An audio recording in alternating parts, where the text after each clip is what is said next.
Hey everybody, welcome back to the Personal Transformation Podcast. My name is Dan Storey, author of Personal Transformation Blueprint. And in this episode, I'm joined by Jeff Seckendorf. Jeff is a cyclist. We're going to get into his cycling pedigree in a moment. But Jeff has, I guess, completed one of the biggest transformations that I've heard of, which is tackling this world record 1 hour cycling challenge. So we're going to get into that and the mindset and the psychology that goes into tackling something like that. Jeff, welcome to the show. Great to have you here. Yeah, Dan, fabulous to be here. Excited. As a masters athlete, I mean, we're both masters athletes, different definitions of masters. I think there's a certain challenge that goes into taking on big challenges and stuff later on in life. And I know that for you, supporting people in finding challenges, finding purpose later on in life is a huge topic. So we're going to get into that later on in the show. But take us through this. How did you find the 1 hour event? I can see just behind you there's a couple of cycling tops. So I'm assuming cycling isn't completely new to you, but why a 1 hour cycling challenge? Yeah, it's I ran into a woman a few months ago named Connie Carpenter Finney. This is Davis Finney's wife, but she on her own right was an Olympic, I believe, gold medalist on the bike. And we were chatting and we have a common friend. My coach is a common friend with her. And she said, "What are you working on the bike?" And I was like, "Well, I'm working on an hour record." And this is a very accomplished cyclist. And she was like, "Why would you want to do that?" And it's like, well, yeah, it's kind of a good question. But, I ride on the track a lot on the velodrome, and the events are generally short, 2K, 3K, 4K events, things like that. And, my body works better in longer efforts. I'm not a big sprinter. But I can sustain an effort. And so I started looking around for things to do on the track, because I love the track, that were a little bit longer. And then this hour record thing came up. And my coach at the time, I'm talking to her about it. It's like, I got this idea. It's maybe I try this hour record. It seems like it might be in reach. When I'm 70, which, at that point was about 4 years out. And she's like, well, let's just do it. And I'm like, yeah, you're out of your mind. And so we did. With a few months of prep, we attacked an hour record at my local track, which is an outdoor velodrome. So you can't control the weather, the wind, things like that. And I did a remarkably mediocre job for myself. But then I realized I could learn how to do this. And in the interim, I have switched coaches. That coach unfortunately stopped coaching for a while. And so I went with somebody else who's taken other people to these records. And I'm in the middle of a 5-year project to attack this thing at age 70, which is coming up a little faster than I expected it to. Every year goes past a little bit quicker. I remember my nan telling me that when I was a little one. I had no idea what that meant. But now as a kind of dad as well, you experience it so much faster. So let's get into that. So 1 hour event. I've spent a little bit of time on the bike, as we were just discussing, but I'm certainly not a cyclist. And as I said, if I go too fast, I have this worrying feeling that my DIY and bike maintenance skills are not good enough to keep the wheels on. So there's a technical fear.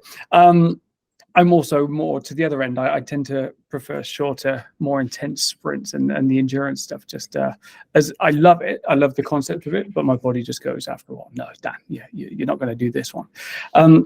But I think, as and the research shows, actually, as we get older, we're able to sustain endurance and we're able to sustain effort more than we are with the kind of power athletes. So I'm really interested in that one. But take me through that first one then. So what a lot of people I find do is they'll take on a challenge, they'll try something, they'll experience some sort of failure, and then they'll allow that to knock them off track and not persist. You've gone on, you've taken this challenge on, you've not hit it at your best, as you've admitted, but then you've gone, okay, I'm going to double down. I'm going to go for 5 years to see if I can knock this thing out of the park. What was it in your mindset? How did you deal with that initial failure or shortcoming? And how did you use it to fuel that kind of bigger goal? So it started when I thought, well, I'll just wait to do this when I'm 70 because I won't have to go as far. But of course, that turned out not to be true because the 65 to 69 record is almost the same as the 70 plus. So that, little cop out didn't work at all. But really it was about, you know, I needed a goal. I needed something to train for.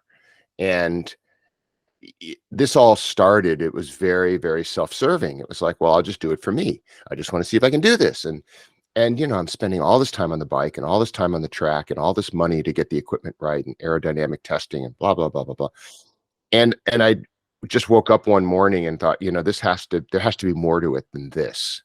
I can't just do this for me, because, you know, master's athlete, it's defined by an age group, right? We're plus 35, plus 45, however your local organization defines it. But that's not what a master's athlete is. A master's athlete is a non-professional athlete. Yeah. Almost exclusively. So I have a job, I have a wife, I have a bunch of cool grandkids, I have commitments or to things other than cycling. So I can't make my job get up, train, go to sleep. And I think that's what happens in this whole idea of being a master's athlete, is you've got to create the highest level performance you can get to while having a life. Yeah. And that was a challenge that was really interesting to me, this ability to compartmentalize, to balance, to be really, it's an exercise, a lifelong exercise of living in the moment. Mm-hmm. Because on the bike, I can't worry about the rest. When I'm, you know, playing with Legos with my grandkids, I can't pay attention to the bike. Yeah. Right. And when I'm working on my company, that's got to be the focus. So this whole idea of being a master's athlete, it's a state of mind, I think, more than it is just a click into an age group. Yeah. I love that idea. Actually, you know, I'm a master's bodybuilder, and there's a similar journey to cycling, I can imagine. And you arrive on game day or competition day, and you know, there's maybe 6, 7 people on the list, but only 3 show up.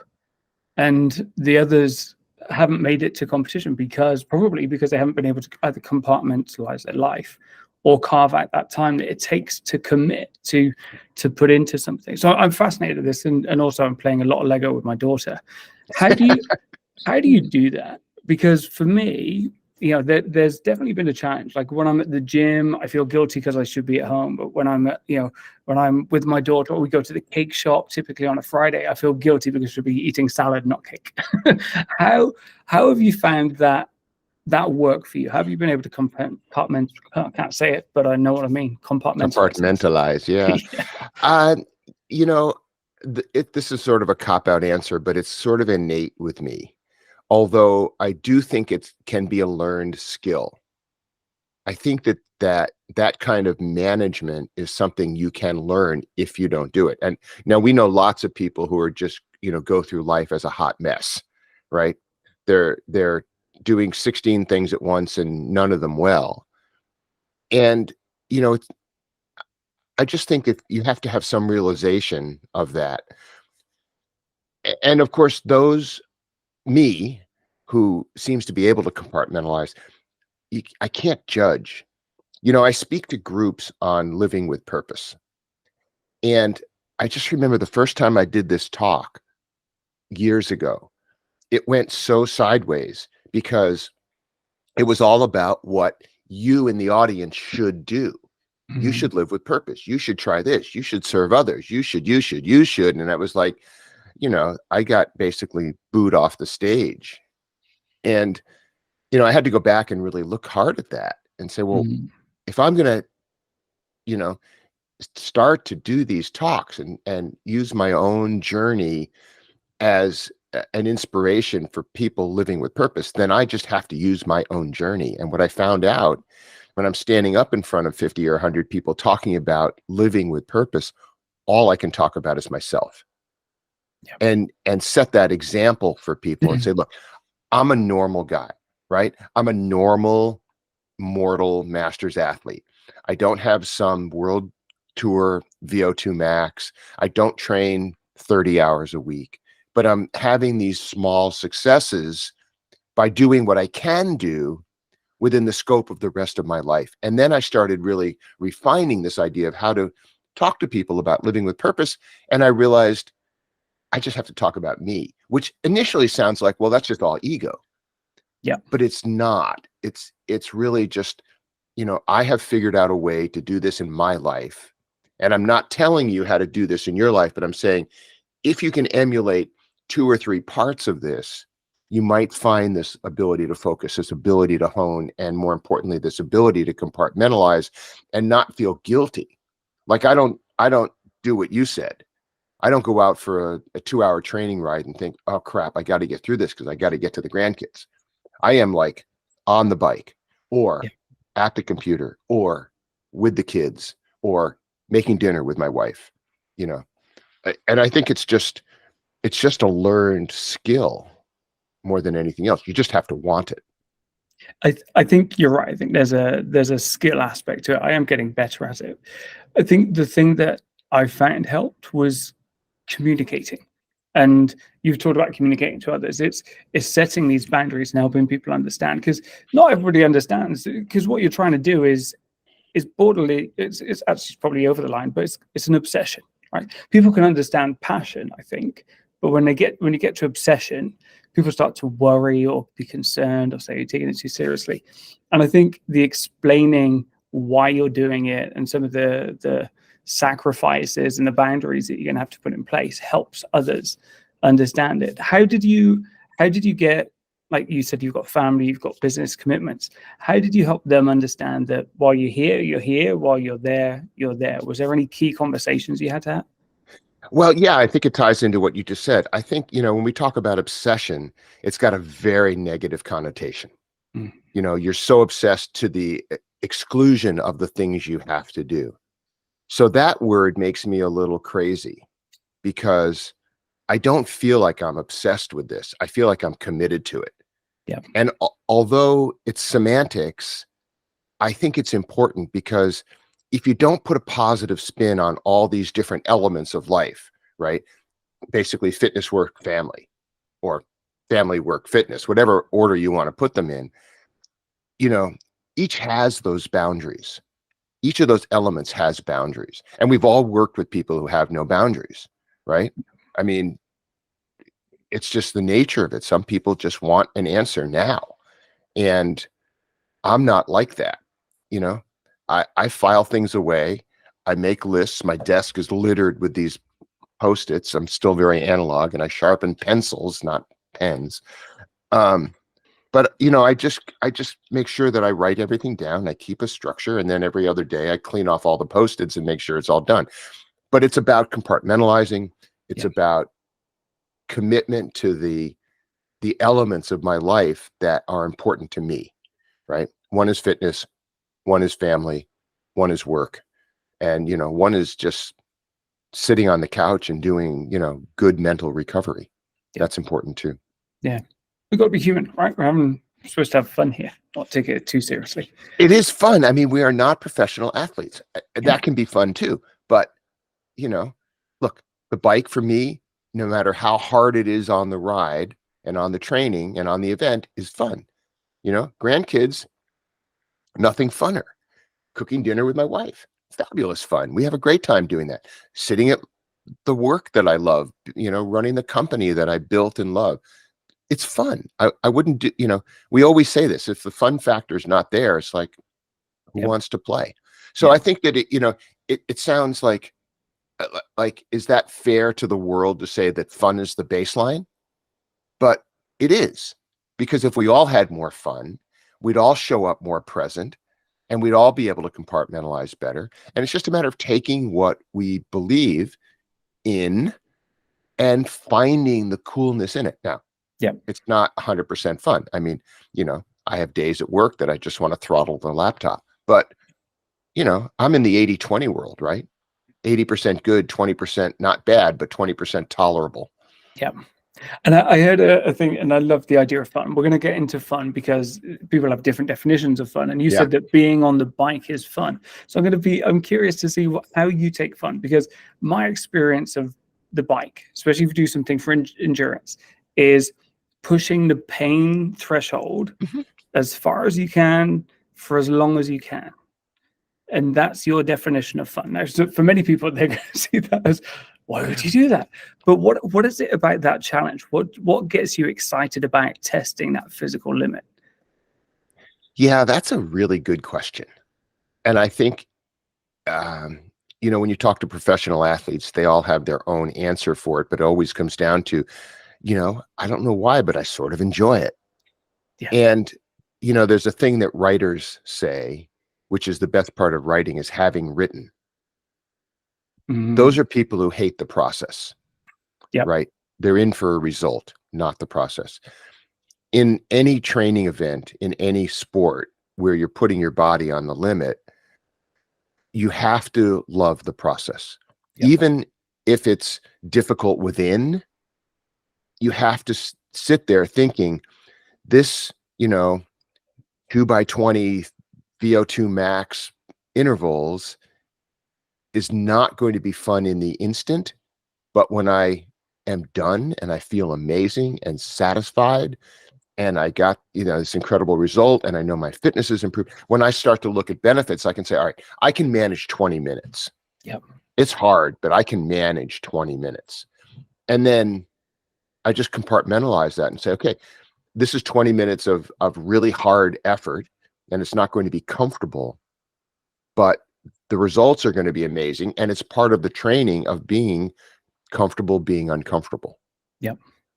I think comfort's a big one. I was having a chat with a friend the other day and we're talking about this idea of people playing inside their comfort zone, but it's not effective. Like that's the challenge. The goal is to be effective, right? And so we have to step outside of our comfort zone, be uncomfortable if we want to be more effective. I mean, I have a friend who's learning how to run 5Ks, right? One of the first times in her life that she stepped out to try this, right? She's a mom and sits in front of a computer all day. So she's running 5Ks and she's training for them at this pace that's not very fast. And she's getting good at that pace. Yep. So we had a long talk about interval training, right? If you only train for, I don't know what the metric version of this is, but if you only train for running 12-minute miles, what you're going to get really good at is 12-minute miles. Yep. Right. So, part of the thing on cycling is we know from research and from coaching and from being smart that to train for an hour, you don't have to go do an hour every week. To train for an hour, you've got to do 2-minute intervals, 4-minute intervals, 12-minute intervals, 20-minute intervals. Yep. You have to do it in these bites. So when you build your engine to a point that you can sustain the harder effort. And I think that's one of the things that drives me through this is knowing that, okay, today's effort is the one I'm going to do when we're done here. It's 3x4-minute max efforts. So 4 minutes when you're looking at an hour is not very long. Right. But the result of that 4-minute interval later is huge. So that's the driver for me. I'm having flashbacks to university. So I studied sports science and maths at university in Loughborough in England, which is one of the top sports science places in the UK. And Thursday mornings typically was after the Wednesday afternoon drinking session for the games. Thursday morning always involved a cyclogometer test. So 3 times 4 minutes doesn't sound like much, but I remember those with a green complexion. Let's just put it that way. So let's stay in mindset. Let's stay the mindset of the event and the training. A 4-minute mindset, I think I could deal with that. Okay. An hour mindset, and we kind of asked this question just a little while ago, is an hour mindset. If I'm racing, then if I go faster, I finish sooner. Right? If there's a set distance, like your friend with the 5K, right? If I put in a bit more effort, I finish sooner. If I go faster in an hour, I still have to go for an hour. Yeah. So this is about intensity. This is about focus. This is about compartmentalization, distraction. I don't know what it's about, but you misplaced yourself in that first one. You said you left someone on the track. What shifted? Where do you focus now? Is it a performance metric like a power output? Is it a feeling? Where does your focus go? And how do you make sure you get the best out of that hour? So another really good question, that is. One of the things that I learned when I did the first attempt was that if you leave it on the table, it's a waste of time. If you leave it on the track, it's a waste of time. But to answer specifically your question, my feeling is I have to go 44 kilometers in this attempt. If I can train where I know I can do 45, then I've got the mindset to finish this thing. Mm. Right. And maybe at 46, I don't know. We'll find out. But, you know, what I'm training for is like 2 kilometers past the record. Yeah. And, you know, we'll see what happens.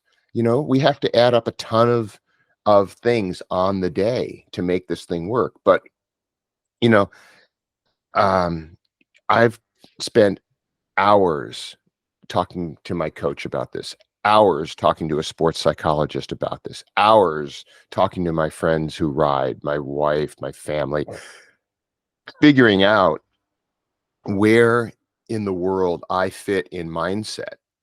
You know, do I have fear of failure? Well, also, do I have fear of success? Because those two things are close, right? Yeah. So, you know, working on that, I never felt like I feared failing at it. But I also found in the course of my development to get to this point that I got very wrapped up in the process of training. And that was the goal, right? The outcome was irrelevant. If you do your day and you do the best you possibly can, and you have the best result on your training day, that was enough. But that is, again, such an incredible cop-out, because it means there's no power in the result, right? Process versus outcome. If you're only process or focused, then you sit there with a mindset that says, well, I have a good process. If I don't get the outcome, it's okay because it's my own process and I'm doing my own thing. That's bullshit. I think that's just bullshit, because the point of this is the result. The point of this is the outcome. You don't have to be so outcome focused to the you know, the destruction of the process, but they go hand in hand. So once I got that, and that took a lot of mental work and a lot of time talking to, and it's just talking time, but you know, expensive talking time. So, you know, once you get that figured out, that it's okay to have a good result. It's okay to win. It's okay to be better on the day than your competitors. Yep. Then it takes the process and it puts it in perspective with the result, with the outcome. And that was the hugest switch for me. Yep. That I didn't know how to accomplish. And this is where, you know, my cycling coach guided me to this sports psychologist, and we had a few talks about this, and she was amazing and kind of brought me to this point of, you know, get this process thing under control and get some outcome orientation into your life. And now when I do 2x20s, I know that I'm doing them because it's getting me closer to the result. Yep. So that's kind of a long, obtuse answer to that question, but that was kind of my journey to getting to the point where, okay, I want this record. Yeah, no, it's really interesting. A friend of mine asked me last year, I stepped on stage, my last show of the year, and he said, "Did you want to win?" And the answer is yes. It was always yes. Like, I'm super competitive. And I said that to him. I said, but I knew I couldn't win. I didn't deserve to win because I hadn't been through the process. I hadn't been through the same process that everybody else on stage had been through, the years of training and practice. You know, I've been doing it for a year and a half or so. You know, I've been training for a long time, but this specific, you know, the further you get, the more you realize there is that you have to do. And so I've redefined competition. For me, yes, I want to win on the day, but now I have to win each training session. Like that's my focus. Is, can I win today? Like my workout this morning, did I win that? Yeah, I think I did all right. Yeah. And then can I do that the next day and the next day? And you know, you add up all those wins, it gives you the permission to compete on the day without it being false bravado or overconfidence or something along that line. So let me ask you a question. What would happen if that competition wasn't at the end of that process with you?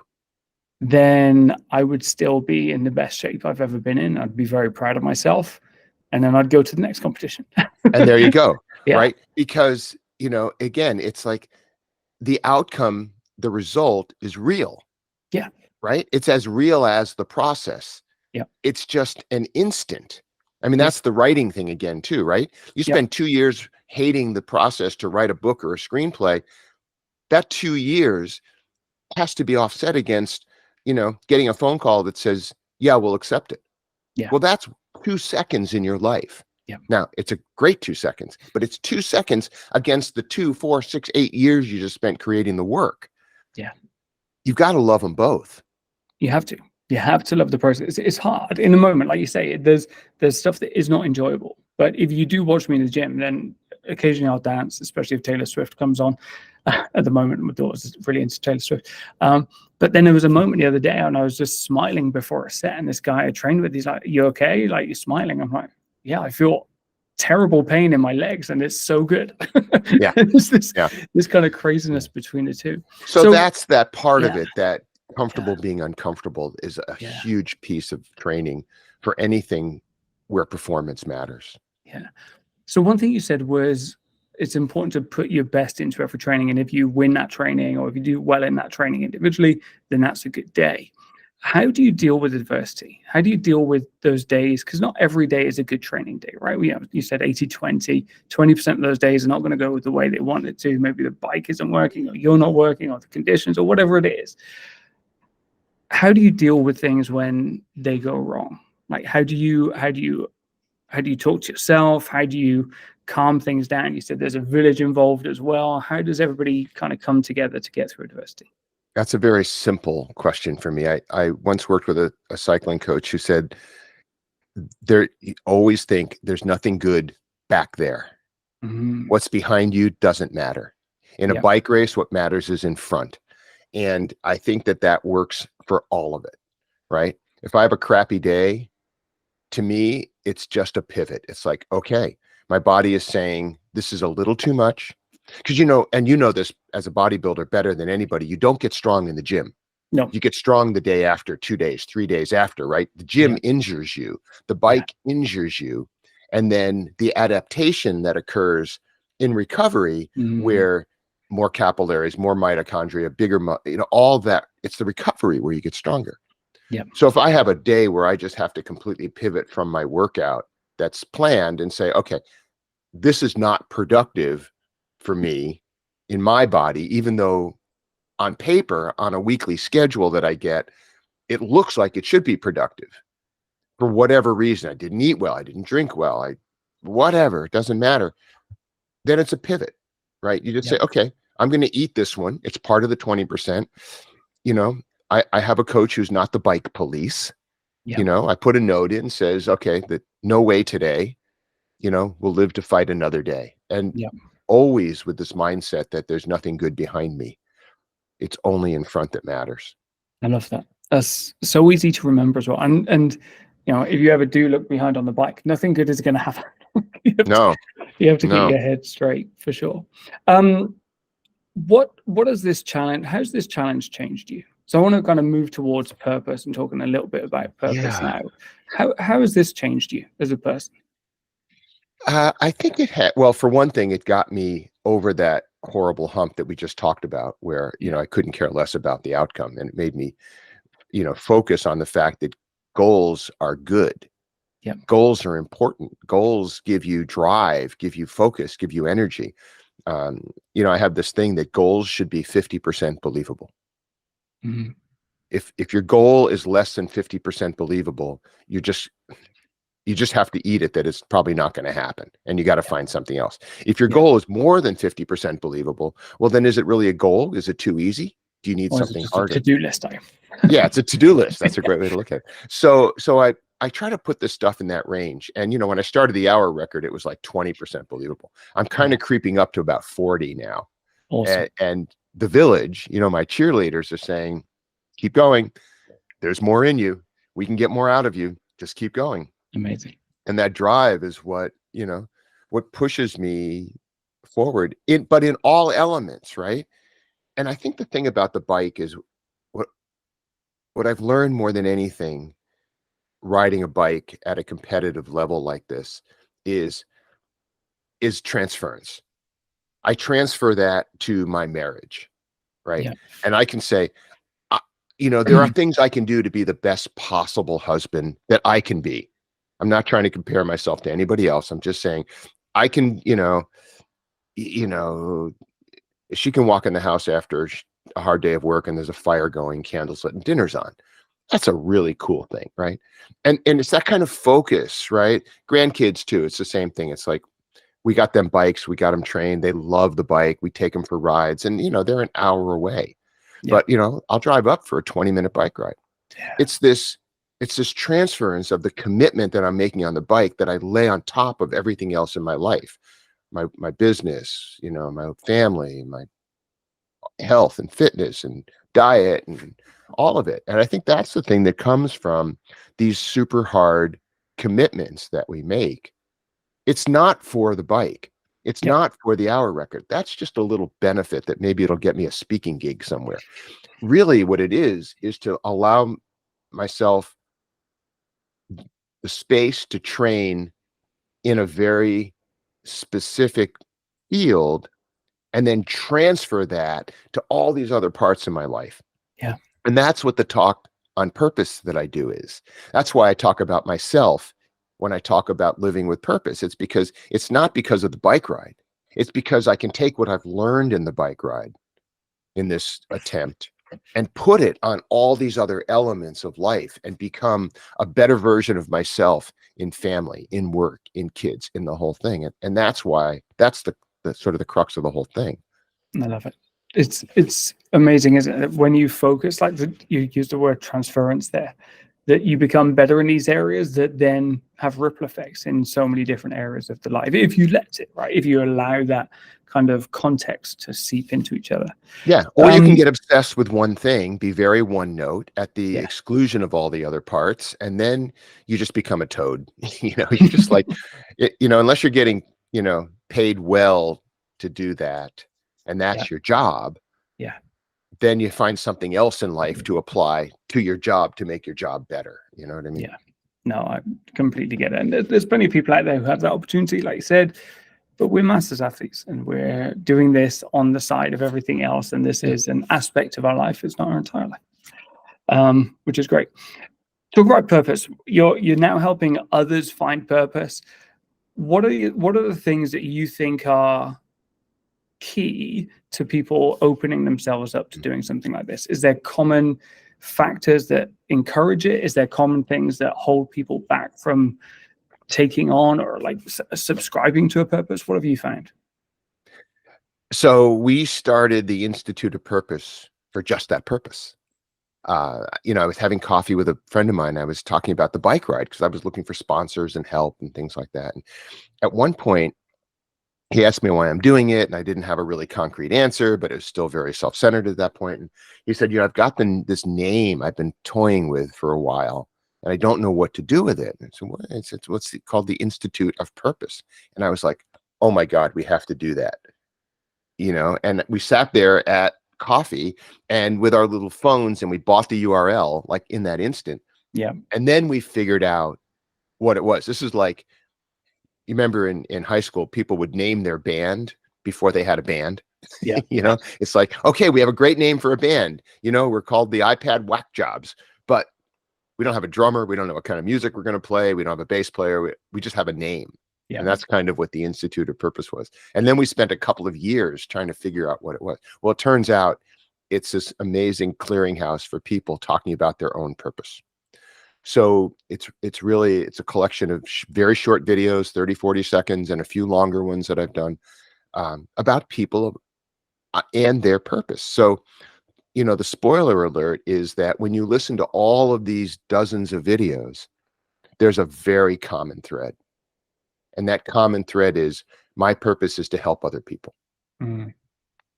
And that turned out to be one of the most powerful things that we discovered in this whole journey with the Institute of Purpose is that almost everybody who is willing to talk about their purpose, it guides it to, I get tons of benefit out of helping other people do something. Yep. Not just, ride a bike faster, but run a book club, teach someone to dance, whatever, it doesn't matter. The point is when you take what you do and you help other people apply it to what they do, that turns out to be what many, many, many, many people talk about when you ask them what their purpose is. And you're the same way, right? I mean, you're writing and speaking on transformation. Well, it's good for other people. Now, there's a caveat, right? Because what we always say in teaching is when the teacher learns 10 things, when the student learns 10 things, the teacher learns 100. Yep. In a coaching and mentoring program, it's exponential, right? When the athlete or the mentee learns 100 things, the coach or the mentor learns 1,000. Yep. So coaching, mentoring, working with people, writing about transformation, I'm just going to assume this is true for you because it's true for everybody. You get more out of it than the people who read your book. Oh yeah, hugely. I understand the world better now. Because I've gone through my own challenges, same like you, and I've tried to make sense of it. And yeah, as a lifelong teacher, literally, it's like, okay, well, now I have something to say, and I think I've cleared my thoughts a little, so I can say it a little bit more concisely. Which is good. So we'll do a recording for the Institute of Purpose, and you can just put it out there in 30 seconds. Fantastic. And that's the cool thing that we're giving people with this little website, and it's basically a website and a speakers bureau is all it is. Yep. But I treat the Institute of Purpose as my bike sponsor, right? I'm racing my bike in an Institute of Purpose cycling kit, because I just love this I love this, process about process, this purpose about purpose. Is that preparing to win, the will to win and the prepare to win? And to help others along the journey to win, help others win. Amazing. Jeff, I had a guy, I'll tell you one little piece of this. One of the guys I ride with at the track here asked me what my hour record is. He's in my age group. And he said, well, I think I'm going to try to break that this summer, and then you can go get it back. And I'm like, great. You need help? Let me help you.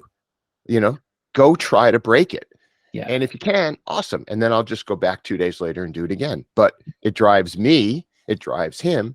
And I'm not possessive about this number. I want someone to break it because I know I can do better. It's the infinite game, right? We play it to play it, not to win it. We play it to challenge someone else and say, hey, over to you. Let's see what you got. And that's the process part. Yeah, I love it. Jeff, this is amazing. I guess this Institute of Purpose, find out about that online. I'll post some links underneath or in the show notes or wherever it is. What would be your final message to listeners for them to take away? What would be your final thought for them in terms of purpose, in terms of cycling, in terms of anything that we've spoken about today? I think that when something challenging pops in front of you, say yes to it first and then figure it out, rather than say, oh no, that's too hard. Oh no, that's too distracting. Oh, it takes too much time. You got a million excuses, right? Just say yes and see what happens and try it. And if it works, awesome. If it doesn't work, make a pivot, say yes to something else. And I think, if we all lived our life like that, we'd all have more fun. Absolutely. And that's the name of the game, right? Enjoy our journey. Enjoy it. Jeff, thank you very much. It's been insightful. And if you're listening, I hope you've enjoyed the lessons that we've shared. All right. Thanks, Dan. Great to be here.